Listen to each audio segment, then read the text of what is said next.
distinguished guests, ladies and gentlemen, all protocol observed. I, Bhalchandra Govind, Secretary of the Marathi Speaking Union, I have the immense pleasure to welcome you all to this two-day International Hridayangam Marathi Sahitya Sammelan organized by the Marathi Speaking Union Mauritius and the Konkan Marathi Sahitya Parishad in collaboration with the Mauritius Marathi Mandali Federation, the Mauritius Marathi Cultural Center Trust and the High Commission of India. Mauritius आणि कोकण यांचा संबंध नशिबाच्या शक्तीवर जुळलेला आहे. जवळजवळ 180 वर्षांपूर्वी आमचे पूर्वज महाराष्ट्रावरून सातारा, कोल्हापूर, रत्नागिरी आणि विशेषतः कोकणावरून इथे पाऊल ठेवले होते. अधिक चांगल्या जीवनाच्या शोधासाठी इथे येत असताना त्यांनी नकळत आमच्यासाठी एक मोठी संपत्ती आणली होती आणि ती संपत्ती म्हणजे आमची मराठी भाषा. खरे पाहिले तर कोकणावरून मॉरिशसपर्यंत आमच्या पूर्वजांनी केलेला यात्रा म्हणजे एक भाषिक यात्रा होय.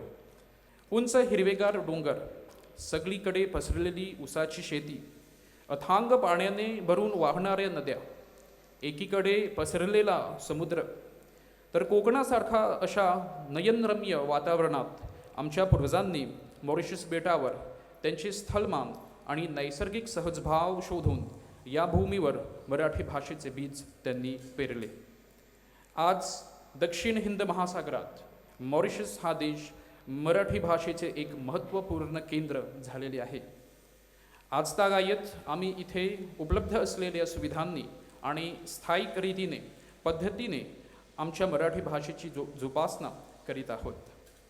आज महाराष्ट्रावरून खास कोकणावरून कवी मंडळी आणि साहित्यप्रेमी इथे आलेले आहेत. तर कोकणावरून आलेली मंडळी म्हणजे आमच्याच परिवारातील सदस्य. तुम्हा सर्वांना मनःपूर्वक सुस्वागतम आणि त्रिवार मानाचा मुजरा. दिव्या दिव्यारे दीपककार, काणी कुंडल मोतीहार, दिव्याला पाहून नमस्कार, तिळाचे तेल कापसाची वात, दिवा दिवे देवापाशी, उजेड पडे विष्णूपाशी, माझा नमस्कार सर्व देवदेवतांची. दिवा लावल्याने पावित्र्य, चैतन्य आणि सकारात्मकता येते. प्रेक्षक हो, आपला हा कार्यक्रम सुरू करण्यासाठी दीप प्रज्वलन करूया. हे शुभ कार्य पार पडण्यासाठी मी कृपया सौ Nandini Singlaji, the high commission of India, आणि सौ नमिता खेर, कोकण मराठी साहित्य परिषदचे अध्यक्ष यांना दीप प्रज्वलनासाठी मी पुढे येण्यास आमंत्रित करतो. विघ्नहर्ता तू विघ्न विनाशक, तूच भरलासी त्रिभुवनी, अन उरसी तूच ठाई ठाई, ठेवून या मस्तक तुझ्या पायी, तव मातेचे आत्मरूप तू, ओंकाराचे पूर्ण रूप तू, कार्यरंभी तुझी अर्चना, विनायका स्वीकार वंदना. प्रतिष्ठित पाहुण्यांनो, आजचे संमेलन एक भक्तिपर गणेश वंदनाने सुरू करूया. तर प्रस्तुत करीत आहे आमचे तरुण कलाकार. So let us welcome the artist of L'Espérance Marathi Vanuba Mandir. वाट पाहून झाली फार, चिंता हरून देवा थकला असणार, देवाच्या खांद्यावर भार, थोडा इथं टेकून जा, घास खाऊन माझ्या हातातला, गणराया गणराया गणराया हो, गणराया गणराया गणराया हो, गणराया गणराया गणराया हो, गणराया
आता मी मराठी स्पीकिंग युनियनचे अध्यक्ष महोदय श्री नितीन बापू यांना आपल्या भाषणासाठी मी यासपीठावर आमंत्रित करतो.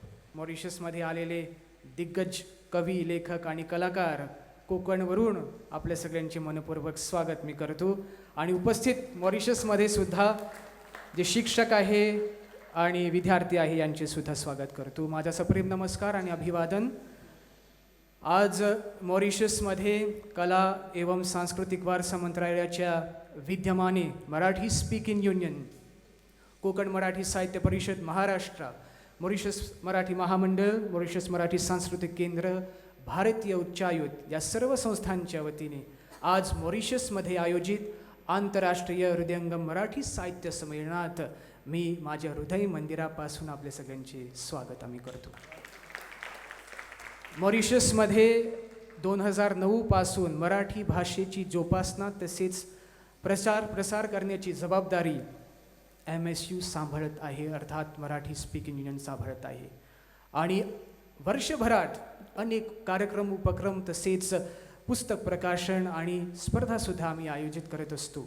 आज मंडळीहो अशी सुयोग संधी लाभलेली आहे, आमच्याजवळ आलेली आहे की मराठी स्पीकिंग युनियन तसेच कोकण मराठी साहित्य परिषद एकत्र येऊन मॉरिशसमध्ये मराठी हृदयंगम साहित्य परिषद आयोजित करीत आहे. ही गर्वाची गोष्ट आहे. तुमच्या सगळ्यांसाठी टाळ्या वाजवायला पाहिजे.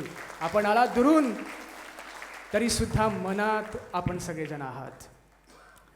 आज सांगण्यात इच्छितो की 1843 सालीपासून कोकण आणि मॉरिशसचा एक अनोखा आणि दैवी संबंध आहे.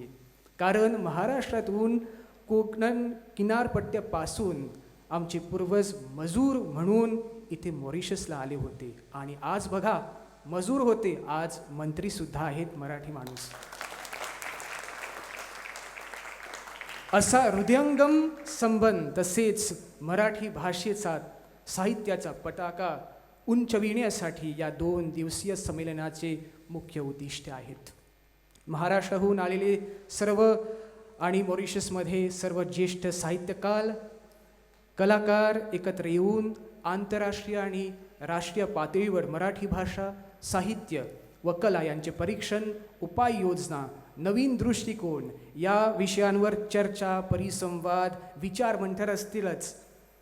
आम्ही अशी आशा बाळगतो की सहभागीला झालेल्या सर्व शिक्षक, विद्यार्थी, कवी, लेखक, कलाकार, मराठी भाषा प्रेमी या संमेलनाचा पुरेपूर लाभ घेणारच. आणि यांच्या मराठी भाषेच्या अध्ययनापनात एक सकारात्मक प्रभाव असो, तसेच मराठी भाषा आणि साहित्याच्या उज्ज्वल भविष्यासाठी महाराष्ट्राचा आशीर्वाद, सहयोग लाभो, देवाणघेवाण अशीच चालूच राहावी अशी माझी सदिच्छा मी व्यक्त करतो. तसेच आज आपल्या सहवासात इथे आपल्या कार्यक्रमाचे विशेष पाहुणे म्हणून ICCRचे अध्यक्ष श्रीमान विनय सहस्त्रबुद्धीचे उपस्थित झालेले आहेत. यांना आम्ही खूप खूप धन्यवाद समर्पित करतो आणि यांच्यासाठी जोरदार टाळ्या वाजवायला पाहिजे. दुरून आलात आपण, तुमचं आम्हाला माहीत आहे, तुमचं प्लॅनिंग खूप बिझी आहे, तरीसुद्धा वेळात वेळ काढून आपण इथे मॉरिशसला आलात आणि आम्हाला इथे भेटण्यासाठी खास विशेषतः इंटरनॅशनल मराठी साहित्य संमेलनात आलात. आतापर्यंत आपल्याला कळलेलेच आहे की बहुतेक मॉरिशन लोकांसाठी ICCR ते एक आपण म्हणू शकतो लाईफ चेंजिंग इन्स्टिट्यूशन किंवा मेकॅनिझम आपण म्हणू शकतो. आपण MSUच्या समितीमध्ये मराठी स्पीकिंग युनियन आपले जे उपाध्यक्ष आहेत, तसेच सरचिटणीस आहेत आणि उपसरचिटणीस आहेत आणि मी सुद्धा ICCR स्कॉलरशिप आहोत. आणि आज सांगण्यात इच्छितो की ICCR मुले आज आपण या पदावर पोचलो आहोत. तर खूप खूप धन्यवाद. Many thanks to ICCR. आणि अशीच आशा आहे की मॉरिशसमध्ये मराठी भाषा, साहित्य, संस्कृती आणि लोककला याची संधी करण्यासाठी, जोपासना करण्यासाठी ICCRच्या सहयोग लाभो अशी मी सदिच्छा व्यक्त करतो. मराठा टिटुका मिळवावा, महाराष्ट्र धर्म, संस्कृती, भाषा आपण सगळे मिळून एकत्र मिळू, वाढवूया. बरोबर मराठी भाषेचा पताका उंच उंच ठेवूया. जय शिवराय, जय हिंद, जय महाराष्ट्र, जय मॉरिशस. आपल्या संपूर्ण संभाषणामध्ये आपण एका अत्यंत महत्त्वाच्या गोष्टीचा उल्लेख केला, तो म्हणजे आपलं ॲप. या ॲपचं नाव आपलं हे फार महत्त्वाचं आहे, कारण आपल्या संपूर्ण स्वभावामध्ये आणि मॉरिशसच्या या संपूर्ण मराठी जनांच्या सगळ्या समुदायामध्ये असणारं आपलेपण जे आहे ते खऱ्या अर्थानं त्या ॲपमध्ये उतरलेलं आहे असं म्हटलं तरी हरकत नाही. त्यामुळे आपलं ॲप हे फक्त आपलं नाही तर आपलं सगळ्यांचं ॲप व्हावं, हीच आपल्या सगळ्यांना शुभेच्छा देतो. प्राप्त काल हा विशाल भूधर, प्राप्त काल हा विशाल भूधर, सुंदर लेणी तयात खोदा. कोकण मराठी साहित्य परिषदेचा हा मोटो आहे आणि आंतरराष्ट्रीय हृदयंगम साहित्य संमेलनाच्या निमित्तानं हा मोटो हे बोधवाक्य खऱ्या अर्थानं सिद्ध होत आहे. मला सांगायला आनंद वाटतो की आम्ही कोकणातले. समुद्राची गाज आणि निसर्गाची हाक हा आमच्या जीवनाचा अविभाज्य भाग आहे. इथेही दुसरं कोकणच आहे आणि हे कोकण ह्या लोकांनी अधिक सुंदर ठेवलं आहे. आमच्या देशातून अनेक माणसं, कष्टाळू माणसं, कर्तबगार माणसं ही उपजीविकेसाठी परदेशी गेली, देश विदेशात गेली. तिथे त्यांनी आपल्या बुद्धीच्या आणि ज्ञानाच्या जोरावर आपलं स्वतंत्र विश्व उभं केलं. इतिहास साक्षीला आहे. त्याचं चांगलं उदाहरण म्हणजे मॉरिशस आहे. आणि या मॉरिशसमध्ये ऐकून होतो मराठी भाषिक आहेत, आपले बांधव आहेत, पण इथे आल्यापासून जेव्हा आम्ही ग्रंथदिंडी काढली तिथपासून आता व्यासपीठावर जे सगळ्या आपल्या सुरेख अशा निवेदन चाललेलं आहे, जे म्हणजे आता बालचंद्र आहेत, हे मराठीतही छान बोलत आहेत, इंग्रजीमध्ये ते बोलणारच आहेत. आमचे अमेय आहेत. त्याचप्रमाणे इथे जी गणेश वंदना झाली अतिशय सुरेख झाली. आणि वाटतंय आपण कुठे, आपण मॉरिशसमध्ये नव्हे, आपण आमच्या कोकणातच आहोत. हे आमचं आहे. परकेपणाची जी थोडीशी मनात भावना होती ती खरोखर गळून गेली. मनापासून सांगते, खरोखर गळून गेलं. काहीही उपरं वाटलं नाही इथे. इतकं हे सगळं आमचं आहे असं आम्हाला वाटलं. महाराष्ट्र आणि मॉरिशस यांना जोडणारा ममत्वाचा धागा म्हणजे मराठी. आजच्या या संमेलनाच्या माध्यमातून हा धागा, आमचा हा मैत्रीचा पूल दोन देशांमधला अधिक दृढ करेल आणि त्यातून आमची भाषिक आणि आमचे सांस्कृतिक नातं आहे, हे नातं अधिक बळकट होईल असं मला वाटतं. आणि त्याची सुरुवातच आहे. विश्वास वाटतो इथे आल्यानंतर हे सगळं इथे होणार आहे. 32 वर्षापूर्वी आता आमचे आदरणीय संस्थापक अध्यक्ष मधु मंगेश कर्णिक बोलले. 32 वर्षापूर्वी आदरणीय मधुभाईंनी लेखन आणि वाचन संस्कृती अवघ्या कोकणामध्ये वृद्धिंगत व्हावी म्हणून ही संस्था उभी केली. ही संस्था आता केवळ कोकणाची नाही राहिली. तिनं प्रादेशिकतेची बंधनं कधीच मोडली आणि आता या संमेलनाच्या निमित्ताने आंतरराष्ट्रीय स्तरावर आता ती संस्था आमची अधिक स्वागतशील होते आणि अधिक ती विस्तारशील सुद्धा होते. मला खूप ह्याचा आनंद वाटतो. एक संस्थेचे अध्यक्ष म्हणून मला हा जो संस्थेचा विस्तार, विकास आणि जो योग्य पद्धतीने होतोय त्याचा मला अतिशय आनंद आणि अभिमान वाटतोय. माझे हजारो कार्यकर्ते माझ्या कोकणातले, त्यांचं पाठबळ, त्यांचं बळ आहे म्हणून ही कोकण मराठी साहित्य परिषद इतकी सक्षमपणे काम करते हे मला अभिमानाने सांगावंसं वाटतं. कुणीतरी एकदा विचारलं की तुमचं कोकण मराठी साहित्य परिषद, त्याची व्यापकता काय, विशालता काय? 2 ओळीत उत्तर द्यायचं होतं एका इंटरव्ह्यूत. तेव्हा मी सांगितलं, संत सोहरोबांचा एक श्लोक आहे, त्याच्यात ते म्हणतात, आम्ही न 5आतले, आम्ही न 25आतले, आम्ही सर्वातले. असं सर्वातले, असं सर्वव्यापी, सर्वसमावेशक अशी कोकण मराठी साहित्य परिषद आहे. आज आम्ही इथे आलो आहोत. या व्यासपीठावरून आपण परस्परांमध्ये एक सुंदर संवाद होणार आहे. आत्ता मी 2-3 भाषणं ऐकताना ऐकलं की इथले जे मराठी भाषिक आहेत ते खूप काम चांगलं करत आहेत, की जिथे त्यांची मराठी शाळा आहेत, नियतकालिका आहेत, ग्रंथालयं आहेत, त्यांचे मंडळ आहेत, काही नाही आहे म्हणजे खूप छान आहे. तर ही सगळं याबद्दल कुतूहल आहे. हे कसं करतात याच्याबद्दल कुतूहल आहे. जमलं तर या 2 दिवसात आम्ही हे जाणून घेणार आहोत. एक मला इथे आल्यानंतर असं सुचवावंसं वाटतं की आमच्या देशामध्ये कलकत्ता, आग्रा, वाराणसी, ग्वाल्हेर हे मराठी भाषिक आमचे प्रदेश नाही आहेत, पण तिथल्या विद्यापीठामध्ये मराठी भाषा शिकवली जाते.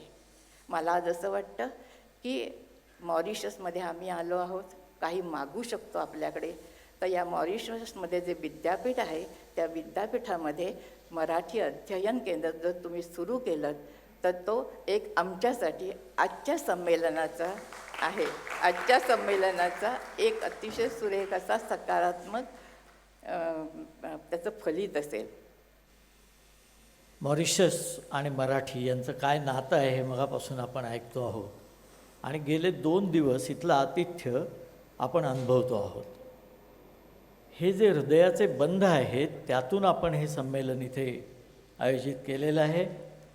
मॉरिशस सरकारच्या कला आणि सांस्कृतिक वारसा मंत्रालयाअंतर्गत कार्यरत असलेली मराठी स्पीकिंग युनियन, मॉरिशस मराठी मंडळी federation, Mauritius Marathi cultural centre, Mauritius सरकार आणि महाराष्ट्र सरकारचं भक्कम आर्थिक पाठिंबा या जोरावरती कोकण मराठी साहित्य परिषदेनं त्यांचं 17वं संमेलन आणि मध्यवर्ती संमेलन आणि पहिलं आंतरराष्ट्रीय हृदयंगम संमेलन आयोजित केलेलं आहे. या अशा एवढ्या मोठ्या संमेलनाच्या अध्यक्षपदी एका छोट्या माणसाला तुम्ही निवडलं. मी फक्त 50 वर्ष पत्रकारितेत आणि साहित्यात काम करतो आहे. अशा माणसाला जेव्हा तुम्ही हे अध्यक्षपद देता तेव्हा मी असं मानतो की तुम्ही सर्व जे मराठीवर प्रेम करणारी मंडळी आहेत त्यांचा प्रतिनिधीला तुम्ही अध्यक्षपद दिलेलं आहे. म्हणून मी तुमचे मनापासून आभार मानतो. आदरणीय मधुबाईंनी शब्द टाकल्यानंतर तो नाही म्हणता येत नाही, याचाही वाटा माझ्या अध्यक्षपदात आहे. कन्नड महाकवी द रा बेंद्रे यांचं एक व्याख्यान होतं. बेंद्रे साहेब त्यावेळेला महाकवी 87-88 वर्षांचे होते. ते राजकुमारासारखे दिसायचे म्हातारे असून, असे रुपेरी केस वगैरे. मी आता वर्णन करत नाही कारण वेळेची मर्यादा आहे. आणि त्यांचं एक भाषण होतं आणि ते आध्यात्मिक सिद्धांत होता. तो त्यांनी तासभर मांडला. तर मला बातमी द्यायची होती, मला त्यातलं काही कळलं नाही. पण गुरुमंत्र मनाशी होता. आपल्याला कळत नाही असा विषय नाही आणि आपल्यापेक्षा शहाणा कोणीही नाही. पण त्यावेळेला बातमी देण्यासाठी मूळ विषय कळावा लागायचा. म्हणजे आता कळावा लागत नाही असं मी नाही म्हणत. तर मी म्हटलं महाकवींनाच विचारू. मी त्यांना विचारलं, म्हटलं महाकवी तुम्ही जे बोललात त्यातलं बरंचसं मला कळलं. म्हणजे खरं काहीच कळलेलं नव्हतं, पण म्हटलं बरंचसं कळलं, थोडंसं कळलं नाही, तेवढं जरा मला समजावून सांगता का? महाकवींनी इतक्या प्रेमाच्या नजरेनं माझ्याकडं पाहिलं, तुम्हाला सांगतो मला त्यांच्या भाषणातलं काहीही कळलेलं नाही, हे त्यांना पूर्ण कळलेलं आहे. त्यांच्या नजरेतून मला कळलं. आणि माझ्या पाठीवर त्यांनी असा हात ठेवला आणि म्हणाले, बाळ जे कळावं म्हणून मी आयुष्यातली 80 वर्ष घालवली ते तुला एका तासात समजावं अशी कशी अपेक्षा करतोस? त्या दिवशी तपश्चर्या म्हणजे काय असतं याची मला जाणीव झाली.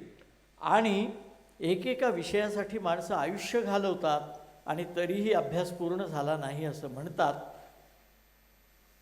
ही त्यांच्या निगर्वी बोलण्यातून मला समजलं आणि माझा पहिला गुरुमंत्र मी पुसून टाकला आणि आपल्यापेक्षा जगात खूप मोठी माणसं आहेत हा गुरुमंत्र स्वीकारला. पत्रकारितेला सुरुवात करत असतानाच, साहित्यात लेखनात सुरुवात करत असतानाच मला हा गुरुमंत्र नवा मिळाला. हे माझं भाग्य. आणि म्हणून पाय जमिनीवर ठेवून चालायची मला सवय लागली. ती मला आयुष्यभर उपयोगी पडते आहे. त्या सवयीमधूनच मी प्रशिक्षणार्थी पत्रकार म्हणून आणि जी मी निरीक्षणं करतो भाषेच्या संदर्भात, वाङ्मयाच्या संदर्भात, ती फक्त आपल्यापुढे ठेवण्याचा प्रयत्न मी करणार आहे. आता मॉरिशसचं वर्णन झालं, कसं कोकण आहे, कसं आहे. खरं सांगायचं, एका वाक्यात सांगायचं तर माहेर आज आपल्या नातवंडांना भेटायला आलेलं आहे. तुम्ही सगळे आलात इथे, तुम्ही आलात कष्ट करण्यासाठी आणि कष्ट करता करता तुम्ही या देशाच्या प्रगतीत खूप मोठा वाटा उचलला आणि या देशाच्या राज्यकर्त्यांमध्ये तुम्ही सहभागी झालात. मी असं म्हणतो, यालाच म्हणतात अश्रूंची झाली फुले. अश्रूंची फुलं होतात ती अशी होतात. तुमच्या कार्याचा वेल आज महाराष्ट्रापासून हजारो मैलांवर असलेल्या ह्या प्रति महाराष्ट्रात विस्तारलेला आहे. पण हे करत असताना स्थानिक क्रिओल भाषा किंवा इथली संस्कृती स्वीकारताना तुम्ही आपली मुळं मनात आणि जीवनात जपलेली आहेत, जिवंत ठेवलेली आहेत. हे मला फार महत्त्वाचं वाटतं. आणि हे कसं असेल? रत्नागिरी जिल्ह्यातल्या गुहागरमध्ये जन्माला आलेले वासुदेव शास्त्री खरे हे मोठे इतिहासकार होते, नाटककार होते, कवी होते, लोकमान्य टिळकांचे निकटचे स्नेही होते. त्यांनी फार सुंदर हे वर्णन केलं आहे. पोटासाठी भटकत जरी दूरदेशी फिरेन, मी राजाच्या सदनी अथवा घोर राणी शिरेन, नेवो नेते जड तनुसया, दूर देशास दैव, राहे चित्ती प्रिय मम परी, जन्मभूमी सदैव. कुठेही जाऊ द्या, माझी जन्मभूमी माझ्या मनात राहते. आता ह्याचं हे प्रत्यंतर फक्त इथं येतं का?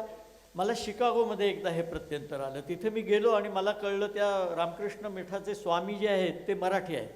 म्हटलं भेटू. मी गेलो, ते अमेरिकन सचिव होत्या. त्या म्हणाले तुम्ही वेळ घेतले का वगैरे असे रास्त प्रश्न विचारले. मग मी त्यांना म्हटलं मी माझं ओळखपत्र देतो, ते दाखवा. स्वामीजी थांबा म्हणाले तर थांबतो, नाही म्हणाले तर जातो. त्या गेल्या आणि तुम्हाला सांगतो त्यांच्या अगोदर जिन्यातनं स्वामीजींचाच आवाज आला, काय म्हणतंय आपलं कोकण. स्वामीजी मालवणचे होते आणि 40 वर्षामध्ये भारतात आलेले नव्हते. तरी एक मराठी माणूस भेटल्यावर पहिला प्रश्न त्यांच्या मनात आला, काय म्हणतंय आपलं कोकण. महाराष्ट्र सरकार दरवर्षी वाङ्मयाला पुरस्कार देतं.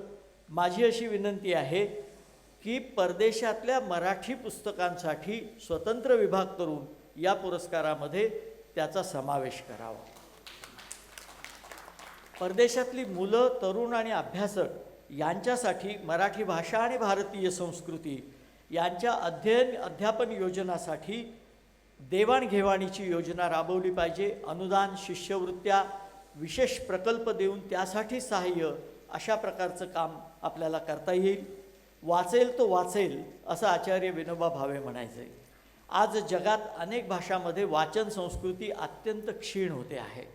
अशावेळी वाचन प्रसाराचे नवे आणि कल्पक मार्ग काय काढता येतील याचा आपल्याला विचार करता येईल. जर मॉरिशसमध्ये आलेल्या मराठी माणसांनी स्वप्न पाहिली नसती आणि साकार करण्यासाठी ते झटले नसते तर आज आपल्याला हे चित्र मराठीचं मॉरिशसमधलं दिसलं नसतं. असं स्वप्न प्रत्यक्षात उतरण्यासाठी देवी सरस्वतीनं आपल्याला शक्ती द्यावी अशी प्रार्थना करतो. सरस्वतीच्या दरबारात आपण जमलो आहोत आणि आनंदाची गोष्ट आहे की कोणी गणेश वंदनेला किंवा सरस्वती पूजनाला आक्षेप वगैरे घेतलेला नाही आणि गुण्यागोविंदानी हे संमेलन सुरू झालेलं आहे.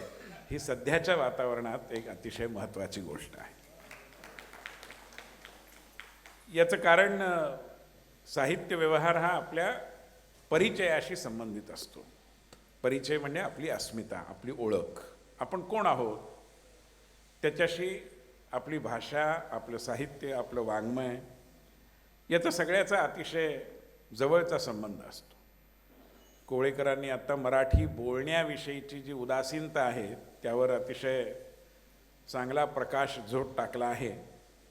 आणि मी नितीनजींना असं सांगेन की तुमचं जे आपला ॲप आहे ना त्याचा आम्हालाही तिथे उपयोग होईल. याचं कारण तिथेही लोकांना मराठी बोलण्यात जरा प्रॉब्लेम येतो, अशी आजची परिस्थिती आहे.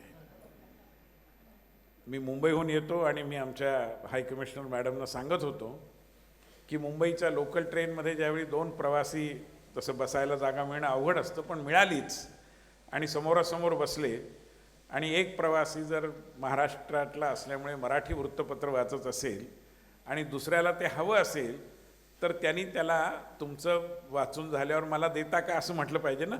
तो तसं म्हणत नाही, जरा पेपर देते है क्या असं म्हणतो. इतके आपण आपल्या मराठीला पारखे झालो आहोत. आणि म्हणून मराठीची बाकी सेवा आपल्याला जेवढी करता येईल तेवढी केलीच पाहिजे. पण खरं म्हणजे मराठीत बोलणं हे अतिशय आवश्यक आहे आणि निर्भेळ मराठीमध्ये बोलणं, भेसळयुक्त मराठीचा मोह बाजूला ठेवणं, मला असं वाटतं की ही मराठीच्या सेवेची पहिली आवश्यकता आहे. ती आपण सगळेजण पूर्ण करण्याचा, लक्षात घेण्याचा संकल्प केला तर मला असं वाटतं की आपल्या माय मराठीची खूप सेवा घडेल.